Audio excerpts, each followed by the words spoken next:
ചെകുത്താന്റെ പ്രണയം. രചന ആതിര വിഷ്ണു. അവതരണം ഷാഹുൽ മലയിൽ. Editing Faisal C M Nooncheri.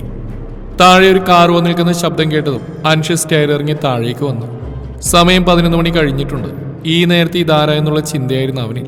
Step ഇറങ്ങി താഴെ എത്തിയത് ലിവിംഗിലായി ആരെയോ പ്രതീക്ഷിച്ചെന്ന പോലെ ഇരിക്കുന്ന രുദ്രനെയും തുറന്നിട്ട വാതിലേക്കും അവനൊരു സംശയത്തോട് നോക്കി നിന്നു. ഏട്ടാ? അൻഷ് രുദ്രനെ വിളിച്ചെന്തോ ചോദിക്കാനൊരുങ്ങി. അടുത്ത നിമിഷം രാത്രിയുടെ നിശബ്ദതയിൽ ഉയർന്നു കേൾക്കുന്ന ബൂട്ടിന്റെ ശബ്ദം കാതിലേക്ക് പതിച്ചതും അവന്റെ നോട്ടം അവിടേക്കായി. വാതിൽ കടന്നുള്ളിലേക്ക് കയറി വരുന്നവനെ കാണെ ഒരു നിമിഷം ഞെട്ടലോടെ തറഞ്ഞു നിന്നുപോയവൻ. ഒരിക്കലും പ്രതീക്ഷിക്കാത്തൊരതിഥി, അതും തങ്ങളുടെ ജീവനായവളെയും കൊണ്ടുവന്ന് മുന്നിൽ നിൽക്കുന്നു. ആദ്യയും അവന്റെ കൈൻ്റെ ഉള്ളിൽ ബോധമില്ലാതെ കിടക്കുന്ന മീരയും കാണെ ശ്വാസമെടുക്കാൻ പോലും മറന്നു നിന്നുപോയി. സൂര്യ! ആദിയോടെന്തോ ചോദിക്കാനായി അവൻ അരികിലേക്ക് ചെല്ലാൻ തുടങ്ങിയ അൻഷ് തനിക്ക് മുന്നേ രുദ്രനെ അവനെ വിളിച്ചു കേട്ട പേരിൽ പകപ്പോടെ രുദ്രനെ നോക്കി. തന്നെയും തന്റെ നോട്ടത്തെയും പോലും കാണാതെ മീരയ്ക്കും ആദിക്കും അരികിലേക്ക് പോകുന്ന ഏട്ടനെ നോക്കി തലയിൽ എന്തോ കൊണ്ട് അടിച്ചതുപോലെ ഒരു അവസ്ഥയിലായിരുന്നു അൻഷ്. താൻ കേട്ട തെറ്റിപ്പോയെന്ന് പോലും കരുതിയവൻ. വാ മോളെ ആ റൂമിലേക്ക് എടുത്തു ആദിയോടായി പറഞ്ഞുകൊണ്ട് അവനെയും കൂട്ടി താഴെയുള്ള റൂമിലേക്ക് കൊണ്ടുപോയി രുദ്രൻ. എല്ലാം കണ്ടും കേട്ടും കാര്യമൊന്നും മനസ്സിലാവാതെ നോക്കിക്കൊണ്ട് അൻഷ അവിടെ തന്നെ നിന്നു. ബെഡിലേക്കായി പതിയെ അവളെ കിടത്തിക്കൊണ്ട് ഒന്ന് പുതപ്പിച്ചു കൊടുത്തു ആദി. ഇരുവരെയും നോക്കി മാറി നിന്നതേയുള്ളൂ രുദ്രൻ. മുന്നിൽ നിൽക്കുന്നവന്റെ മനസ്സിൽ എന്താണെന്ന് അവൻ അറിയാം. കുറച്ചു നേരമാണെങ്കിൽ കൂടിയും അവളെ പിരിഞ്ഞു നിൽക്കേണ്ടി വരുന്നതിന്റെ വേദന. അപ്പോൾ എത്രമാത്രം അവനിൽ വെയിലുറച്ചു പോയെന്ന് ഈ ഒരു നിമിഷം കൊണ്ട് തന്നെ രുദ്രന് മനസ്സിലായിരുന്നു. സോറി, വേഗം വരാട്ടോ. ഒരിക്കൽ കൂടി അവളുടെ നെറുകയിൽ ചുംബിച്ച് പറഞ്ഞുകൊണ്ട് അവൻ അകന്നു മാറി. മുഖമൊന്ന് അമർത്തി തുടച്ചുകൊണ്ട് നോക്കിയതും കണ്ടു കണ്ണു നിറച്ച് വാതിൽക്കൽ തന്നെ നിൽക്കുന്നവനെ. ആദിയുടെ ഉള്ള ആ പേര് പറയുമ്പോൾ അൻഷിന്റെ നോട്ടം അത്രയും ബെഡിൽ കിടക്കുന്നവളിലായിരുന്നു. അവനുള്ളിൽ തെളിയുന്ന 2 വയസ്സുകാരിയുടെ മുഖം, ഉള്ളം കൈയിൽ പൊതിഞ്ഞു പിടിച്ചുകൊണ്ട് നടന്ന കുഞ്ഞനുജത്തി. അന്ന് രാത്രി ഒരു നോട്ടം മാത്രമേ കണ്ടിട്ടുള്ളൂ ആ മുഖം. അവൾക്കരിയിലേക്ക് ചെല്ലാനും അവളെ ചേർത്ത് പിടിക്കാനുമൊക്കെ തോന്നുന്നുണ്ടെങ്കിൽ പോലും അൻഷിനെ ചലിക്കാൻ പോലും ആയില്ല എന്നുള്ളതാണ് സത്യം.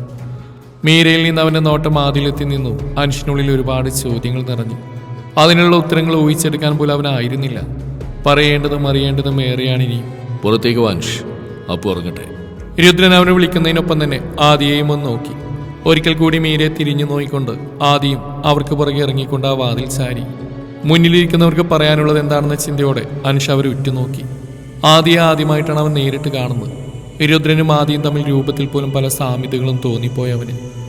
രണ്ടുപേരുടെയും മാനറിസങ്ങൾ പോലും ഒരുപോലെ.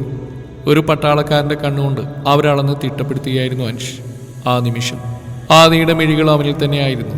ഒരുപാട് ചോദ്യങ്ങളുണ്ട് അവനിൽ നിന്ന് തോന്നിയ ആദിക്ക്.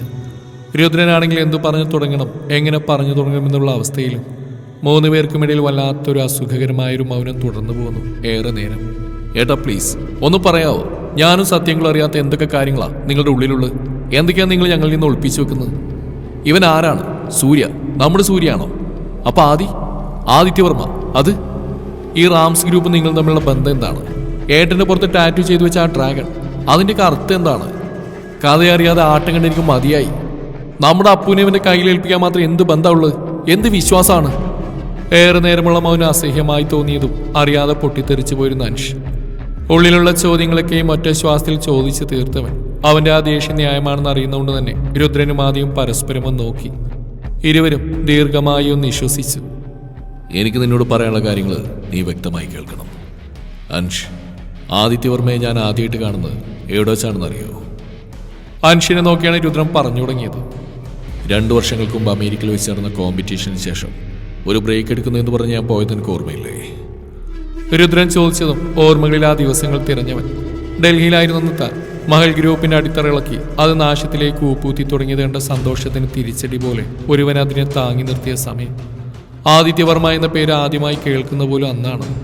നശിച്ചു തുടങ്ങിയ കമ്പനിയെ വെറും 6 മാസങ്ങൾ കൊണ്ട് വീണ്ടും ഉയർത്തിക്കൊണ്ടുവന്നവൻ. തങ്ങളുടെ ശക്തനായ എതിരാളി അവനാണെന്ന് തിരിച്ചറിഞ്ഞ നിമിഷം എല്ലാം വീണ്ടും ഒന്നിൽ നിന്നും തുടങ്ങേണ്ടി വരുമെന്നുള്ള ദേഷ്യത്തിൽ തിരികെ ജോയിൻ ചെയ്ത സമയമാണ് ഏട്ടനൊരു ബ്രേക്ക് ആവശ്യമാണെന്ന് പറഞ്ഞു പോകുന്നത്.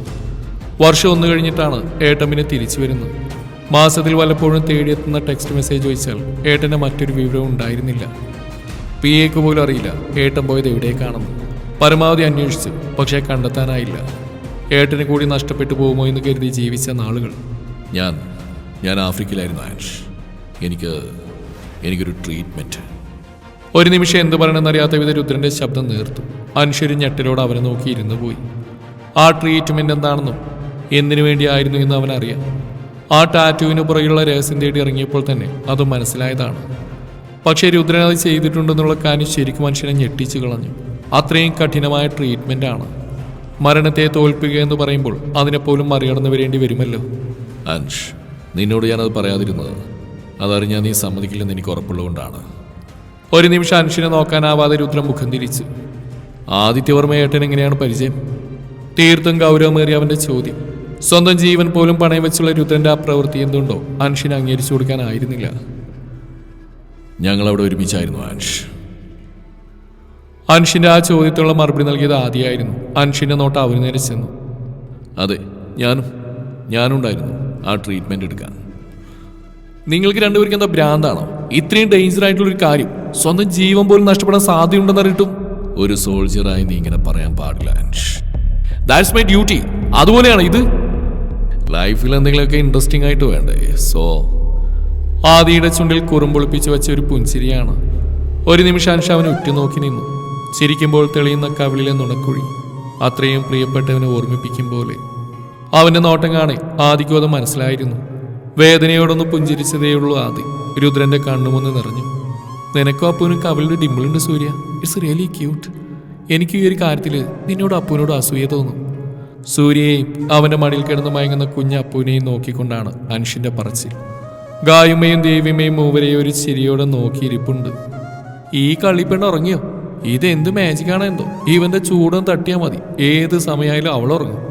പറഞ്ഞുകൊണ്ട് രുദ്രനും സൂര്യയുടെ ഇപ്പുറത്തേക്കിരുന്നു. 4 മക്കളെയും അവരുടെ സ്നേഹത്തെയും മനസ്സ് നിറയുന്ന സന്തോഷത്തോടെ നോക്കിക്കൊണ്ട് അമ്മമാരും. ഇനിയൊരിക്കലും തിരികെ കിട്ടാത്ത ഓർമ്മകളുടെ നോവിൽ ആ നിമിഷം അൻഷിന്റെ കണ്ണ് നിറഞ്ഞു. സൂര്യയാണോ നീ? ചോദിക്കുമ്പോൾ അൻഷിന്റെ നെഞ്ചിലൊരു ഭാരം പോലെ, കണ്ണും മനസ്സും ഒരുപോലെ പുകയുന്നു. മനസ്സാഗ്രഹിക്കുന്ന ഒരു ഉത്തരാവൻ തരണേയെന്നറിയാതെ പ്രാർത്ഥിച്ചു പോയിരുന്നു അൻഷ നിമിഷം. സംശയമുണ്ടോ അച്ചു നിനക്ക്? മറുത്തൊരു ചോദ്യമായിരുന്നു അവനിൽ. ഒരു നിമിഷം ഞെട്ടലോടെ തറഞ്ഞു നിന്നു പോയിരുന്ന അൻഷ്. അച്ചു. അവന്റെ ആ വിളി മാത്രം വീണ്ടും വീണ്ടും കാതിൽ മുഴങ്ങുന്നത് പോലെ. എല്ലാവരുടെയും അൻഷ് സൂര്യയുടെ മാത്രം അച്ചുവാണ്. അച്ചു. ആദി വീണ്ടും വിളിച്ചത് ഒരു കാറ്റുപോലെ പാഞ്ഞു ചെന്നവനെ വരിഞ്ഞു മുറുക്കി കരഞ്ഞു പോയിരുന്ന അൻഷ്. ആദ്യം കണ്ണു നിറച്ചുകൊണ്ട് അവനെ ചേർത്ത് പിടിച്ചു. രുദ്രനും അതെ. അനിയന്മാരെ ഒന്നിച്ച് കണ്ടതിന്റെ സന്തോഷം അവനിലും കണ്ണീരായി നിറഞ്ഞു. ഉള്ളിലെ സന്തോഷം അതിന്റെ പീക്കിലെത്തി നിൽക്കുന്ന അവസ്ഥയിലായിരുന്നു അൻഷ് ഓരോ നിമിഷവും.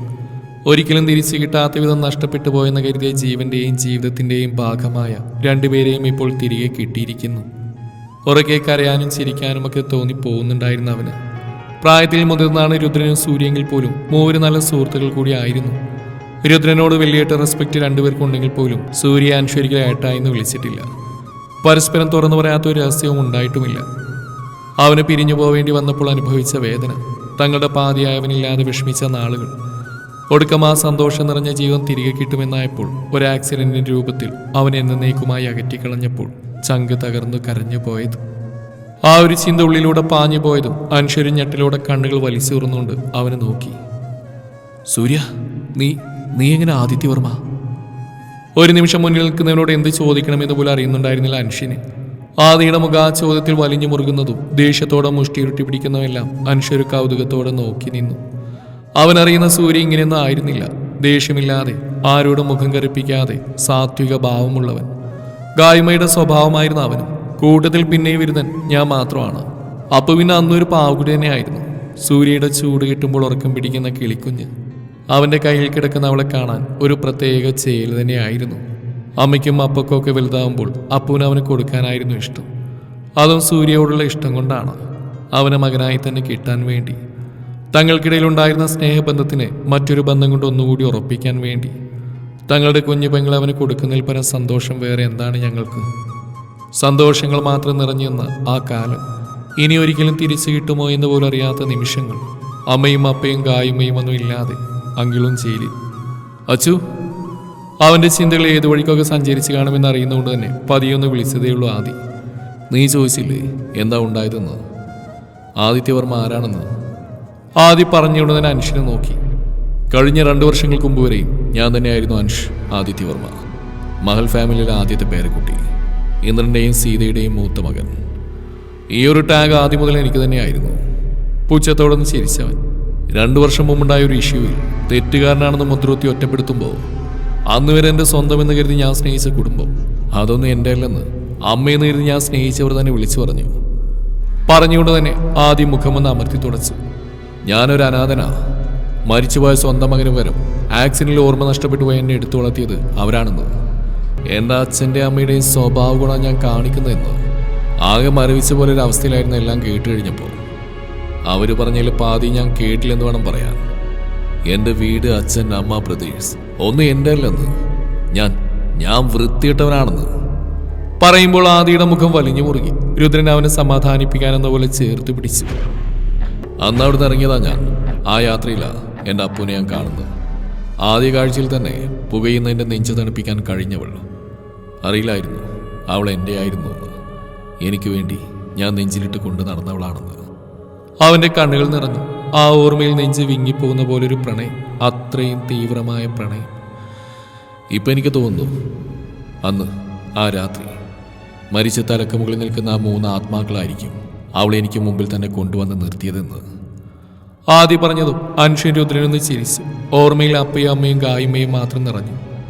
അന്ന് രാവിലെ അപ്പുനെ കാണാതായി ഭ്രാന്ത് പിടിച്ച് നടക്കുന്ന സമയത്താണ് പോലീസിന്റെ സഹായത്തോടെ അവിടെ ഉണ്ടായിരുന്ന CCTV വിഷ്വൽസ് ഞാൻ പരിശോധിക്കുന്നത്. അതുവഴി അവളെ കൊണ്ടുവരാൻ ഞാൻ കണ്ടുപിടിച്ചു. കൊട്ടേഷനായിരുന്നു. അത് കൊടുത്തവൻ ആരാ എന്നൊന്നും അവർക്കറിയില്ല. എന്തായാലും സേഫായിട്ട് അവൾ വീട്ടിലവിടെ മുത്തശ്ശിയുടെ അരികിലെത്തിയെന്ന് ഉറപ്പിച്ചതിന് ശേഷം ഞാൻ ഈ ട്രീറ്റ്മെന്റിന് വേണ്ടി പോകുന്നു. അത് നീ വിചാരിക്കുന്ന പോലെ മരണത്തെ തോൽപ്പിക്കാനോ അമരനാവാനോ ചെകുത്താനാവാനോ ഒന്നുമല്ല. പൂർണ്ണമായി നഷ്ടപ്പെട്ടു പോയ എൻ്റെ ഓർമ്മകൾ തിരികെ ലഭിക്കാൻ ചുരുങ്ങിയ കാലയളവിൽ ഈ ട്രീറ്റ്മെൻറ്റ് വഴി അത് നേടാൻ സാധിക്കാൻ തിരിച്ചറിഞ്ഞിട്ടാണ് ഞാൻ ആ വഴി തിരഞ്ഞെടുത്തത്. അതിനിടയിൽ മരണം സംഭവിച്ചാലും എനിക്കൊന്നുമില്ലായിരുന്നു. അപ്പുവിൻ്റെ മുന്നിലേക്ക് വീണ്ടും ചെല്ലാതിരുന്നു. അതുകൊണ്ട് തന്നെയാണ് ജീവനോടെ തിരികെ എത്തിയ പിന്നെ അവളെ കൈവിട്ട് കളയില്ലെന്ന് മനസ്സിൽ തീരുമാനിച്ചുറപ്പിച്ചായിരുന്നു അവിടേക്കുള്ള യാത്ര. അവിടെ വെച്ചാണ് ഞാൻ ഏട്ടനെ കാണുന്നത്. ലോകമെങ്ങും ആരാധകരുള്ള UFC ചാമ്പ്യൻ രുദ്രാൻഷു വാസുദേവ് അയ്യർ. ആദ്യ കാഴ്ചയിൽ തന്നെ എന്തോ ഒന്ന് പരസ്പരം ഞങ്ങൾ അടുപ്പിച്ച് നിർത്തുന്നുണ്ടായിരുന്നു. അദൃശ്യമായ എന്തോ ചരട്. ട്രീറ്റ്മെൻറ്റ് തുടങ്ങിയ ഒരാഴ്ചക്കുള്ളിൽ തന്നെ എനിക്കെൻ്റെ ഓർമ്മകൾ തിരിച്ചിട്ടി തുടങ്ങി. കൂടെയുള്ള എൻ്റെ വ്യക്തി ആരായിരുന്നെന്ന് ഞാൻ തിരിച്ചറിഞ്ഞു. ഞാൻ സൂര്യയാണെന്നും എൻ്റെ അച്ഛൻ സത്യയാണെന്നും അമ്മ ഗായത്രിയാണെന്നും പിന്നെ അപ്പ, അമ്മ, നീ, നമ്മുടെ അപ്പു എല്ലാം. അവസാനം ഒരു ആക്സിഡൻറ്റ്. അതിനപ്പുറമേ എനിക്കും അറിയില്ലായിരുന്നു. ഞാൻ സൂര്യ തന്നെയാണെന്ന് ഏട്ടനും മനസ്സിലാക്കാൻ അധികം തെളിവുകളൊന്നും വേണ്ടിയിരുന്നില്ല. നമ്മളൊന്നിച്ചുള്ള നിമിഷങ്ങൾ, നമ്മുടെ ജീവിതം, അതെല്ലാം എന്തായിരുന്നു, എങ്ങനെയായിരുന്നു എന്ന് നമുക്ക് മാത്രമല്ലേ അറിയൂ. ആദ്യം പറഞ്ഞു നിർത്തി. അൻഷി ഞെട്ടിലോടെ തന്നെ ഇരിപ്പാണ്. ആദ്യമുള്ള സൂര്യയാണ് ഇവരെന്നറിഞ്ഞ നിമിഷം എനിക്കറിയില്ല അൻഷ്. എന്ത് ചെയ്യണമെന്നോ എന്തായിരുന്നു നമ്മുടെയൊക്കെ ജീവിതത്തിൽ നടന്നതെന്നോ ഒന്നും എനിക്കറിയില്ല. നമ്മുടെ സൂര്യയുടെ എന്ന് പറഞ്ഞ് അടക്കം ചെയ്ത ശരീരം അവൻ്റെ എന്ന് പറഞ്ഞ് ഓർഗൻസ് ഡൊണേറ്റ് ചെയ്തു.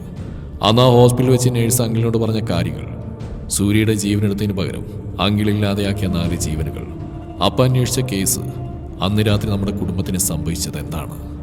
ഒരുപാട് ചോദ്യങ്ങളുണ്ടായിരുന്നു ഉള്ളിൽ. ഉത്തരമില്ലാത്ത ഭ്രാന്ത് പിടിപ്പിക്കുന്ന ചോദ്യങ്ങൾ. എല്ലാത്തിനും ഉത്തരം കിട്ടണമെങ്കിൽ അവിടെ നിന്നും തിരിച്ച് ഇന്ത്യയിലേക്ക് എത്തണമായിരുന്നു. അതിനിനിയും മാസങ്ങൾ ആവശ്യമായിരുന്നു. ഒരിക്കലും ട്രീറ്റ്മെൻറ്റ് പാതി വഴിയിലിട്ടിട്ട് വരാൻ സാധിക്കില്ല. ഇനി എന്ത് സംഭവിച്ചാലും ഞങ്ങൾക്ക് ജീവനോട് അവിടെ നിന്ന് തിരിച്ചു വരണം. എല്ലാം കണ്ടുപിടിക്കണം. ഇതിനിടയിൽ നിന്നോട് പോലൊന്നും പറയാനായില്ല. നീയും അങ്കിളൊന്നും അറിയണമെന്ന് തീരുമാനിച്ചു. സത്യമല്ല അങ്കിൾ തിരിച്ചറിഞ്ഞ ഒരു തെറ്റും ചെയ്യാത്ത 4 പേരെയാണ് അങ്കിൾ ഇല്ലാതാക്കിയതെന്നറിഞ്ഞ സ്വയം ജീവൻ അവസാനിപ്പിക്കാൻ പോലും അങ്കിൾ മടിക്കില്ലെന്നറിയാം. ഇന്നോളം അത്രയും വലിയൊരു ക്രൈം ചെയ്തതിന് സ്വയം ന്യായീകരിച്ച് അങ്കിളിനൊരു കാരണമുണ്ടായിരുന്നു, മകൻ്റെ മരണം. പക്ഷേ അവൻ ജീവനോടെ തിരിച്ചിരിക്കുന്നതെന്ന് തിരിച്ചറിഞ്ഞാൽ ചെയ്ത് തെറ്റായിപ്പോയി എന്നവന് മനസ്സിലായാൽ എന്താണെന്നുണ്ടായതെന്ന് അറിയണമെങ്കിൽ മകൾ ഫാമിലിയിലേക്ക് തന്നെ എനിക്ക് ചെല്ലേണ്ടി വന്നു. അവിടെ ആദ്യമായിട്ടല്ല, സൂര്യയായിട്ട്, മനസ്സുകൊണ്ടും ശരീരം കൊണ്ടും ഒരു ചെകുത്താനായിട്ട്. അപ്പോഴേക്ക് അന്നത്തെ ആ ഇഷ്യൂവിൽ എൻ്റെ നിരപരാധിത്വം അജ് അവരെല്ലാം അറിയിച്ചിരുന്നു. വീണ്ടും സ്നേഹപ്രകടനങ്ങളും മാപ്പ് പറച്ചിലും എല്ലാം സഹിച്ചും ക്ഷമിച്ച് അവിടെ തുടർന്നെല്ലാം സത്യങ്ങൾ അറിയാൻ വേണ്ടി തന്നെയാ. ആദിയുടെ മുഖം നിയന്ത്രിക്കാനാവാത്ത വിധം വലിഞ്ഞു മുറുകി. സൂര്യ, ആൻഷ് അവനെ വിളിച്ചതും ദീർഘമായി ഒന്ന് വിശ്വസിച്ചവൻ. എനിക്ക് ആക്സിഡന്റ് പറ്റി അഡ്മിറ്റായ അതേ ദിവസം തന്നെയായിരുന്നു ആദ്യം മാൻഷന്റെ മുകളിൽ നിന്നും താഴേക്ക് വീണ് അഡ്മിറ്റ് ചെയ്തു. പൂർണ്ണമായും ബ്രെയിൻ ഡെത്ത് സംഭവിച്ച അവൻ്റെ ഓർഗൻസാണ്. മകനാണ്, പേരക്കുട്ടിയാണെന്ന് പോലും നോക്കാതെ അവർ പണത്തിന് വേണ്ടി വിറ്റത്. മരിച്ചുപോയ ഒരാളുടെ ഓർഗൻസ് ഡൊണേറ്റ് ചെയ്ത് മറ്റ് ജീവനുകൾ നിലനിർത്തുന്ന ഒരു പുണ്യപ്രവൃത്തി തന്നെയാണ് ഇത്. പക്ഷേ കാശിനറച്ച് തൂക്കി വിൽക്കും പോലെ ഇറ്റ്സ് ക്രൂവൽ. പക്ഷെ അതും നീയും തമ്മിൽ എൻ്റെ അതേ പ്രായം തന്നെയായിരുന്നു ആദിക്ക്. ഏകദേശം ഒരേ രൂപവും ബ്ലഡ് ഗ്രൂപ്പ് പോലും സെയിം. മകന്റെ മരണത്തിൽ മുഴുഭ്രാന്തിയായ ഭാര്യയെ രക്ഷിക്കാൻ ഇന്ദ്രദത്തവർമ്മ ചെയ്ത കാര്യം. ആക്സിഡന്റിൽ ഓർമ്മ നഷ്ടപ്പെട്ടു പോയ എന്നെ അവരുടെ ആദിയാക്കി. മരണപ്പെട്ടവൻ സൂര്യയും. ഉയരത്തിൽ നിന്ന് വീണുകൊണ്ട് മുഖം തിരിച്ചറിയാൻ വ്യക്തമല്ലാതിരുന്നുകൊണ്ട് മരിച്ചത് സൂര്യയാണെന്ന് വരുത്തി തീർക്കാൻ അവർക്ക് എളുപ്പമായി. എൻ്റെ അച്ഛനെയും അമ്മയും എല്ലാം പറഞ്ഞ് തെറ്റിദ്ധരിപ്പിച്ചു. അപ്പം ആ നേഴ്സ് പറഞ്ഞത് അവർക്കറിയില്ലടാ, മരിച്ച സൂര്യൻ എന്നാ അവരും കരുതി. ഓർഗൻ ട്രാഫിക് MH ഹോസ്പിറ്റൽ പുതിയ സംഭവമൊന്നുമില്ല. മരണത്തിൽ നിന്ന് രക്ഷപ്പെട്ട സൂര്യ വീണ്ടും മരണപ്പെട്ടു എന്നറിയുമ്പോൾ അവൻ്റെ ഓർഗൻസാണ് ട്രാൻസ്പ്ലാന്റ് ചെയ്തെന്നറിഞ്ഞപ്പോൾ അവരെയും തെറ്റു പറയാൻ പറ്റില്ല. കേട്ടിട്ട് തന്നെ തലപിരിക്കുന്നു. അവരുടെ ആ സ്വാർത്ഥയ്ക്ക് വേണ്ടി നമുക്ക് നഷ്ടമായത് നമ്മുടെ കുടുംബ സന്തോഷം നിറഞ്ഞ ജീവിത. പകയോടെ മുഷ്ടി ഉരുട്ടി പിടിച്ചു അൻഷ്. സൂര്യയുടെയും രുദ്രന്റെയും കണ്ണുകളിൽ അഗ്നിയാണ്. തുടരും ഈ കഥയുടെ ബാക്കി ഭാഗം നാളെ ഇതേ സമയം.